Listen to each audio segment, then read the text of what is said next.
Hello అండి, అందరికీ నమస్తే. ఈరోజు కథ అత్త కోడలు. రంగాపురంలో ఉండే అనసూయమ్మ మంగపతులకు గిరీశం, సత్యం ఇద్దరే కొడుకులు. గిరీశానికి రంగాపురంలోనే ఒక షావుకారు దగ్గర ఉద్యోగం కుదిరింది. సత్యం పట్నంలోని ఒక నాటకశాలలో గాయకుడుగా, నటుడుగా పెద్ద జీతం మీద స్థిరపడిపోయాడు. గిరీశం, సత్యాలకు సుమతి, లక్ష్మి అనే సామాన్య కుటుంబకుల పిల్లలతో వివాహం జరిపి తమ బాధ్యత తీరిందనుకున్నారు తల్లిదండ్రులు. వాళ్ళు కొంతకాలం గిరీశం ఇంట్లోనూ, కొంతకాలం సత్యం ఇంట్లోనూ ఉండేవారు. వాళ్ళు గిరీశం ఇంట్లో ఉంటున్నప్పుడు ఒకనాడు పట్టణంలో సత్యానికి జ్వరంగా ఉన్నట్టు కబరందింది. ఆ వార్త వింటూనే అనసూయమ్మ కోడలు సుమతితో, సత్యం ఆరోగ్యం అప్పుడప్పుడు ఇలాగే చెడుతూ ఉంటుంది. వాడికి ఏపాటి చిన్న జ్వరం వచ్చినా తట్టుకోలేడు. ఇలాంటి సందర్భాలలో పెద్దవాడు గిరీశం చాలా ధైర్యంగా ఉంటాడు. మీ మామగారికి ఇలాంటివి పట్టవు. నేను వెళ్ళి వాడికి ధైర్యం చెప్పి జ్వరం తగ్గగానే తిరిగి వస్తాను అని పట్నం వెళ్ళింది. ఆ రాత్రి సుమతి భర్త గిరీశంతో, చూసారా, మీ అమ్మగారి పక్షపాతం, బాగా సంపాదిస్తున్నాడనే కదా ఆమెకు చిన్న కొడుకుపై అంత అభిమానం. జ్వరం తగిలిందని కబురు రావడమే తడువుగా పరిగెత్తుకెళ్ళింది. మీ మీద అంత అభిమానం ఉందా? లోగడ ఆమె మామగారు పట్నంలో మరిదిట ఉన్నప్పుడు మీకు జ్వరం తగులుతుందని తెలిసినా రాలేదు అన్నది. గిరీశం జవాబు చెప్పకుండా తలూపి ఊరుకున్నాడు. 15 రోజుల తర్వాత అనసూయమ్మ పట్నం నుంచి తిరిగి వచ్చి కోడలితో, సుమతి, సత్యం 3 రోజుల జ్వరానికి విపరీతంగా భయపడిపోయాడు. దగ్గర ఉండి పథ్యం పెట్టించి మరో వారం రోజులు కూడా ఉండి వచ్చాను అన్నది. సుమతి వచ్చే కోపాన్ని ఆపుకుంటూ, అలాగా అత్తయ్య అని ఊరుకుంది. వారం రోజులు గడిచాక అనసూయమ్మ తమ్ముడు అరవిందం రంగాపురం వచ్చాడు. అతడు దూరాన ఒక కుగ్రామంలో చిన్న వ్యవసాయదారుడు. 4-5 సంవత్సరాల క్రితం వరుసగా 2 సంవత్సరాలు వానలు లేక పంటలు పూర్తిగా దెబ్బతినిపోయినప్పుడు అనసూయమ్మ తన బంగారు నగలు అమ్మి 4,000 రూపాయలు తమ్ముడికి సాయం చేసింది. అరవిందం ఆ మొత్తం అనసూయమ్మకు ఇచ్చి, అక్క, నువ్వు ఇచ్చిన ఈ 4,000 తిరిగి వ్యవసాయంలో కోలుకోవడానికి నాకు బాగా సహాయపడాయి. ఇప్పుడే ఏ ఇబ్బందులు లేవు. పంటలు బాగా పండుతున్న కారణంగా అంతా సుఖంగా గడిచిపోతుంది అని 2 రోజులు ఉండి వెళ్ళిపోయాడు. తమ్ముడు వెళ్ళిపోగానే అనసూయమ్మ సుమతిని పిలిచి, ఈ వయసులో నేను తిరిగి నగ చేయించుకోవడం ఏమిటి? నీ మరిది సత్యం పట్నంలో బాగానే సంపాదిస్తున్నాడు. వాడికేం కొదవ ఉంటుంది చెప్పు? వాడితో పోలిస్తే గిరీశం సంపాదన చాలా తక్కువ. తమ్ముడు ఇచ్చిపోయిన ఈ 4,000 మీరు తీసుకోండి అని డబ్బు ఆమెకిచ్చింది. అత్తగారి మంచితనం, ఆప్యాయత చూసి సుమతి కళ్ళ వెంట ఆనంద బాష్పాలు జలజల రాలాయి. క్షమించండి అన్నట్లు ఆమె అత్తగారి పాదాలకు నమస్కరించింది. ఆ రాత్రి భార్య చెప్పగా సంగతి తెలుసుకున్న గిరీశం, సుమతి, అమ్మ సత్యాన్ని చూడబోయినప్పుడు నీవన్న మాటలు గుర్తొస్తున్నాయి. ఆమెకు పక్షపాత బుద్ధి అంటగట్టావు. అప్పట్లో నేనేం మాట్లాడి ప్రయోజనం లేదని ఊరుకున్నాను. ఆ అమ్మకు నేను సత్యం ఒకటే. ఎవరు ఎందులో తక్కువగా ఉంటే తనకు చేతనైనంతలో అది సరిదిద్దడానికి ప్రయత్నిస్తూ ఉంటుంది. నా గురించి బాగా తెలిసిన అమ్మకు నా ఆరోగ్యం గురించి బెంగలేదు. కానీ సంపాదనలో వాడికంటే తక్కువ అన్న బాధ ఉంది అన్నాడు. సుమతి విచారంగా ముఖం పెట్టి, తెలివి తక్కువ దాన్ని, అత్తగారి మనసెలాంటిదో గ్రహించలేకపోయాను. ఇంతకాలం పట్టింది అర్థం చేసుకోవడానికి. మన సంపాదన తక్కువైనా పల్లెవాసం గనుక సుఖంగానే జరిగిపోతుంది. ఎంత సంపాదించినా పట్నంలో ఖర్చులు ఎక్కువ. అత్తగారు మనకిచ్చిన ఈ 4,000లో సగం మరిది గారికి ఇవ్వడం బాగుంటుంది కదా అన్నది. అనుకోకుండా తన భార్యలో వచ్చిన మంచి మార్పు చూసి గిరీశానికి కలిగిన ఆనందం అంతా ఇంత కాదు. అతడు సరేనన్నాడు. కథ సమాప్తం. తరువాతి కథ ఆస్తి పంపకం. దారానగరంలో వజ్రజిత్తుడని ఒక ధనికుడు ఉండేవాడు. ఆయనకు 100 ఎకరాల పొలము, ఒక నగల దుకాణము ఉండేది. ఆయనకు శ్రీముఖుడు, బహుముఖుడు అనే 2 కొడుకులు. వాళ్ళ సహాయంతో ఒక పక్క వ్యవసాయాన్ని మరో పక్క వ్యాపారాన్ని అభివృద్ధి చేస్తూ వచ్చాడు. తరాల తరబడి తింటూ కూర్చున్న తరగనంత ఆస్తి సమకూరాక వజ్రచిత్తుడి మనసు భగవంతుడికేసి మళ్ళింది. కాశీకి పోయి భగవద్ధ్యానంలో మిగిలిన జీవితాన్ని గడపాలనుకున్నాడు ఆయన. ఒకనాడు వజ్రజిత్తుడు తన కొడుకులిద్దరినీ పిలిచి తన నిర్ణయం గురించి చెప్పాడు. శ్రీముఖుడికి బహుముఖుడికి తండ్రి పట్ల ఎంతో భక్తి. వాళ్లకు ఆయన కాశీ వెళ్ళి అక్కడే స్థిరపడిపోవడం ఇష్టం లేదు. కానీ తండ్రి నిర్ణయాన్ని మార్చడం సాధ్యం కాదని గ్రహించి సరే అంటూ తలలు ఊపారు. వజ్రజిత్తుడికి ఆస్తి పంపకం విషయంలో ఒక సమస్య ఎదురైంది. కొడుకులిద్దరూ తెలివిగల వాళ్లే. పనిపాటల విషయంలో శ్రమకు ఓర్వగల శక్తి, పట్టుదల కలవాళ్ళు కూడాను. కానీ వ్యవసాయానికి పనికిరాగల బుద్ధి కుశలత వ్యాపారానికి పనికిరాదు. అలాగే వ్యాపారానికి అవసరమైన మాట నేర్పు, శాంత స్వభావము వ్యవసాయానికి అక్కరకు రాదు. వజ్రచిత్తుడు దీర్ఘంగా ఆలోచించి మర్నాడు కొడుకులిద్దరినీ పిలిపించి వాళ్లకు చెరొక రోకానిచ్చి, దీనితో శాంతకు వెళ్ళి మీకు నచ్చిన వస్తువులు కొనుక్కోండి అన్నాడు. శ్రీముఖుడు తండ్రి ఇచ్చిన రోకను అటు ఇటు తిప్పి పరిశీలించి, ఇది నకిలీ నాణెం, ఇలాంటి నాణెం ఇచ్చి వస్తువులు కొనుక్కురమ్మంటే ఎలా? సంతలో వ్యాపారం చేసేవాళ్ళు అంత అమాయకులేం కాదు నాన్న. దొంగ నాణెం మార్చ చూసినందుకు నేను అవమానం పాలైనా ఆశ్చర్యం లేదు అంటూ దాన్ని నేలకేసి విసిరికొట్టాడు. బహముఖుడు తన వద్ద ఉన్న రోక కూడా నకిలీదే అని గ్రహించి దాన్ని తండ్రికి తిరిగి ఇస్తూ, సంతలో చిల్లర దొక్కడం కష్టం కావచ్చు, దీన్ని తీసుకొని చిల్లరగా ఇస్తే సౌకర్యంగా ఉంటుంది అన్నాడు. వజ్రచిత్తుడు కొడుకులకేసి చిరునవ్వుతో చూస్తూ, ఆస్తి పంపకం విషయంలో ఇది నేను మీకు పెట్టిన పరీక్ష అన్నాడు. వాళ్ళిద్దరూ ఆశ్చర్యపోతూ, పరీక్ష వల్ల తేలిందేమిటి అని అడిగారు. శ్రీముఖుడికి పొలము, బహుముఖుడికి నగల దుకాణము నిశ్చయించినట్లు వజ్రజిత్తుడు చెప్పాడు. ఆ నిర్ణయానికి కారణమేమిటో వివరించవలసిందిగా కొడుకులిద్దరూ తండ్రిని కోరారు. వజ్రజిత్తుడు ఇలా చెప్పసాగాడు. వ్యవసాయం చేయడానికి పాలేర్లు, కూలీల మీద అవసరమైనప్పుడు కొంత దురుసుగాను తీవ్రంగా వ్యవహరించే మనస్తత్వం అవసరం. నగల దుకాణం నిర్వహించడం కత్తి మీద సాము వంటిది.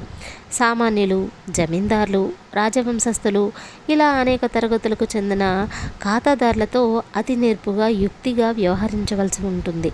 నేను ఇచ్చిన నాణెం నకిలీదని గుర్తించి మీలో ఒకరు దుడుకుగాను మరొకరు యుక్తితోనూ ప్రవర్తించారు. మీ ప్రవర్తనలకు అనుగుణంగా శ్రీముఖుడిని పొలము, బహుముఖుడికి నగల దుకాణము నిశ్చయించాను.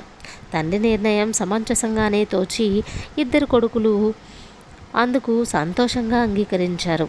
కథ సమాప్తం. తరువాతి కథ సాధు ప్రవర్తన. నిత్యానందుడనే సాధువు దేశ సంచారం చేస్తూ కోమలాపురం అనే గ్రామం చేరుకున్నాడు. అది వేసవి మిట్ట మధ్యాహ్న సమయం. మండుటెండలో నడవడం వల్ల దాహంతో అతడి నాలుక పిడుచుకట్టుకుపోయింది. ఆయన ఒక ఇంటి తలుపు తట్టి ఇంటావిడ తలుపు తీయగానే దాహం తీర్చుకునేందుకు మంచినీళ్ళు అడిగాడు. ఆమె ఒక చెంబు నిండుగా నీళ్లు తెచ్చి నిత్యానందుడికి ఇచ్చింది. ఆయనకు వాటితో దాహం తీరక మరింత కావాలన్నాడు. ఇంటావిడ మరొక చెంబు నీళ్లు తెచ్చి ఇచ్చింది. నిత్యానందుడు దాహం తీర్చుకొని ఆమెను దీవించి అక్కడికి దాపులనే ఉన్న చెరువుగట్టు మీది రావి చెట్టు కింద కూర్చున్నాడు. చెరువులో నీళ్లు లేవు. అది పూర్తిగా ఎండి బాగా బేటలు వారి ఉంది. రావి చెట్టు ఆకులు కూడా పచ్చదనం చూసి గాలి తాకిడికి గలగలలాడుతున్నవి. ఆ నాటి వరకు నిత్యానందుడికి ప్రతి గ్రామంలోనూ ఎంతో ఘనంగా ఆతిథ్యం లభించింది. కోమలాపురంలో కూడా తప్పక అలాంటి ఆతిథ్యం లభిస్తుందని అనుకున్నాడు. కానీ సాయంత్రం అయినా ఆయన్ని గ్రామస్తులెవరూ తమ ఇళ్లకు ఆహ్వానించలేదు. నిత్యానందుడు ఆ రాత్రి తన వెంట తెచ్చుకున్న ఫలాలతో ఆకలి తీర్చుకుని ఉదయాన్నే నిద్రలేస్తూనే కొంచెం దూరాన కొండపాదంలో ఉన్న కాంచనాపురం అనే గ్రామానికి బయలుదేరాడు. దారిలో ఆయనకు చిదానందుడనే సాధువు ఎదురయ్యాడు. ఇద్దరూ ఒకరినొకరు పరిచయం చేసుకున్నాక నిత్యానందుడు చిదానందుడిని ఎక్కడికి వెళుతున్నారని అడిగాడు. చిదానందుడు తాను కోమలాపురం పోతున్నట్టు చెప్పాడు. మీరు ఆ గ్రామం వెళ్ళకండి. అక్కడ ప్రజలకు మనలాంటి సాధువులంటే ఆదరణ లేదు. మీరు చాలా ఇబ్బందుల పాలు కావాల్సి వస్తుంది అని నిత్యానందుడు తన అనుభవం చెప్పాడు. చిదానందుడు ఆయన మాట వినక కోమలాపురం వెళ్ళి అక్కడ వారం రోజులు గడిపి కాంచనాపురానికి తిరిగి వచ్చాడు. ఒకనాటి సూర్యోదయం వేళ చెరువుకు స్నానానికి వచ్చిన సాధువులిద్దరూ ఒకరినొకరు పలకరించుకున్నారు. ఆ రోజు నా మాట వినక మీరు కోమలాపురం వెళ్ళారు. అక్కడ ఆతిథ్యం దొరక్క అవస్థల పాలై ఉంటారు కదా, అవునా అని అడిగాడు నిత్యానందుడు చిదానందుడిని. అలాంటిదేం లేదు. గ్రామస్తులు నాకు ఘనంగా ఆతిథ్యం ఇచ్చారు. వాళ్ళు చూపిన ఆదరం, గౌరవ మర్యాదలు ఎన్నటికీ మరువలేనివి అన్నాడు చిదానందుడు. అలాగా, అయితే నేను చేసుకున్న పాపం ఏమిటి అంటూ నిత్యానందుడు ఆశ్చర్యపోయాడు. కోమలాపురం గ్రామంలోకి వెళ్ళాలంటే మనం చాలా దూరం చెరువుగట్టు మీదుగానే నడవాలి. మీరు అటే వెళ్ళారు కదా, అప్పుడు చెరువు ఎండిపోయి బీటల వారి ఉన్న సంగతి మీరు గమనించలేదా అని అడిగాడు చిదానందుడు ఆశ్చర్యంగా. గమనించకేం, గమనించాను. దానికి నాకు గ్రామస్తులు ఆతిథ్యం ఇవ్వకపోవడానికి సంబంధం ఏమిటి అన్నాడు నిత్యానందుడు. చాలా ముఖ్య సంబంధమే ఉన్నది. ఆ ఎండిన చెరువును చూస్తూనే మీరు గ్రామస్తులు తాగే నీరు లేక బాధపడుతున్నారని గ్రహించవలసింది. అలా కాక మీరు గ్రామం ప్రవేశిస్తూనే దాహం అడిగారు అన్నాడు చిదానందుడు. ఏం చేసేది, మండుటెండలో నేను ఎంతో దూరం నుంచి నడిచి వస్తున్నాను. ఆ గ్రామం చేరేసరికి నాలుక పిడుచుకట్టుకుపోయింది అన్నాడు నిత్యానందుడు అమాయకంగా. ఆ మాట నిజమే, కానీ ఆ గ్రామస్తులకు చాలా కాలంగా నీటి కొరత ఏర్పడింది. తాగే నీటి కోసం కోసెడు దూరం వెళ్ళి వస్తున్నారు. మనబోటి సాధు సన్యాసులంటే ఎవరికైనా భక్తి గౌరవాలు ఉండడానికి కారణం మనం కష్టాలు తీరేందుకు ఏదైనా మార్గం చూపుతామని, అంతేకాని మనం వాళ్లపై ఆధారపడతాం అని ఏం కాదు కదా అన్నాడు చిదానందుడు. నిజమే అనుకోండి, మరి మీరు ఆ గ్రామస్తుల నుంచి ఎలా ఆతిథ్యం పొందగలిగారు అని అడిగాడు నిత్యానందుడు కుతూహలంగా. నా పెద్ద కమండలంలో 2-3 రోజులకు సరిపడా మంచినీళ్లు వెంట తీసుకుపోయాను. అంతకుముందు కొద్ది రోజుల పాటు కోమలాపురం దాపులనున్న కొండ ప్రదేశం తిరిగి రాళ్ల మరుగున ఉన్న ఒక నీటిదారను కనుగొన్నాను. ఆ సంగతి గ్రామస్తులకు చెప్పాను. వాళ్ళిప్పుడు ఆ నీటిదార నుంచి చిన్న కాలువ తవ్వి ఎండిపోయిన తమ చెరువును నీళ్లతో నింపుకుంటున్నారు అన్నాడు చిదానందుడు ఉత్సాహంగా. నిత్యానందుడు తల వంచి చిదానందుడికి నమస్కరించి, ఎంతో కాలంగా దేశయాటన చేస్తున్న నాకు మీ పరిచయం కారణంగా సాధువర్తన అంటే ఎలా ఉండాలో ఈనాడు తెలిసింది అన్నాడు. కథ సమాప్తం. తరువాతి కథ ప్రధాన సలహాదారు. ముకుంద నగరానికి రాజు ప్రసేనవర్మ. ఆయన ప్రధాన సలహాదారు శివనాథుడు హఠాత్తుగా చనిపోయాడు. శివనాథుడు ప్రసేనవర్మకు అన్ని రాజ్యాంగ విషయాల్లోనూ కుడిభుజంగా ఉండి సలహాలిస్తుండేవాడు. తిరిగి అంతటి మేధావి తనకు దొరకడేమో అని రాజు విచారించసాగాడు. ప్రసేనవర్మకు 3 మంత్రులు ఉన్నారు. వారిలో ఏ ఒక్కరూ శివనాథుడికి సాటి రాని మాట నిజమే, కానీ వాళ్ళు కూడా కొన్ని క్లిష్ట సమయాలలో ఆయనకు సలహా ఇచ్చిన వారే. వారిలో నుంచి ఒక సమర్థుణ్ణి ప్రధాన సలహాదారుగా ఎన్నుకోవాలని నిశ్చయించుకొని రాజు స్వయంగా వారి మేధాశక్తిని పరీక్షించసాగాడు. ప్రసేనవర్మ ముందుగా విశాలుడనే మంత్రిని పిలిపించాడు. శివనాథుడు మరణించగానే అనుభవజ్ఞుడైన తనకి ఆ పదవి దక్కుతుందని అతడు కలలు కంటున్నాడు. అందుకు తగినట్టే ప్రసేనవర్మ అతడితో, మిమ్మల్ని నా ప్రధాన సలహాదారుగా నియమించాలనుకుంటున్నాను అని చెప్పి, మన పొరుగు రాజైన సుకేతుడు మన మీద దండయాత్రకు సన్నాహాలు చేస్తున్నట్లు వేలాగు ద్వారా ఇప్పుడే తెలిసింది. అతను అంగబలంతోనూ అర్ధబలంలోనూ కూడా మనకన్నా ఎంతో అధికుడు. అతని దాడిని ఎదుర్కొనేందుకు మనం ఏం చేయాలి అని అడిగాడు. అందుకు విశాలుడు ఒక క్షణం ఆలోచించి, బలవంతుడైన రాజుతో మనకు విరోధం ఎందుకు ప్రభు? అతడితో సంధి చేసుకుంటే జన నష్టం ధన నష్టం కూడా ఆపవచ్చు అన్నాడు. అలా చేయడం అంటే శత్రురాజుకు మనం లొంగిపోయినట్టే కదా, అది మన ప్రతిష్టకు భంగకరం. అలా కాక మనమే ముందుగా అతడిపై మెరుపుదాడి చేసి అతని బందీగా పట్టుకుంటే అతడు మనకు సామంతుడవుతాడు అన్నాడు ప్రసేనవర్మ. విశాలుడు వెంటనే, అవును ప్రభు, తమ ఆలోచన అద్భుతం, అలాగే చేయండి అన్నాడు. ప్రసేనవర్మ అతన్ని పంపివేసి ప్రశాంతుడనే మరొక మంత్రిని పిలిపించాడు. అతడికి కూడా విశాలుడికి చెప్పినట్టే చెప్పి, మన ఖజానాకు ఆదాయం క్రమంగా తగ్గిపోతున్న సంగతి మీరు ఎరగనిది కాదు. దాన్ని ఎలా భర్తీ చేయాలన్న ఆలోచన కలిగింది. అందుకు అనుభవజ్ఞులైన మీ సలహా కోసం పిలిపించాను అన్నాడు. దానికేముంది ప్రభు, ప్రజల మీద అదనపు పన్నులు వేద్దాం, ఆ విధంగా ఖజానా నింపుకోవచ్చు అన్నాడు ప్రశాంతుడు. ప్రసేనవర్మ చిన్నగా నవ్వి, ప్రజల మీద మరింతగా పన్నుల భారం మోపితే వాళ్లకు మన మీద భక్తి విశ్వాసాలు నశిస్తాయి. ప్రజాక్షేమాన్ని కోరే రాజు అలాంటి పనికి పూనుకోరాదు. మనమే ఖర్చుల విషయంలో శ్రద్ధ వహించి పొదుపు చేస్తే ఖజానాలో ఉండవలసిన నిలవదనం అంతగా తరిగిపోదు. ఈ పద్ధతి ఆచరణయోగ్యమో కాదో మీరే చెప్పండి అన్నాడు. ప్రశాంతుడు వినయంగా తలూపి, మీరు చెప్పినది దివ్యంగా ఉంది ప్రభు, అదే మంచి పద్ధతి అన్నాడు.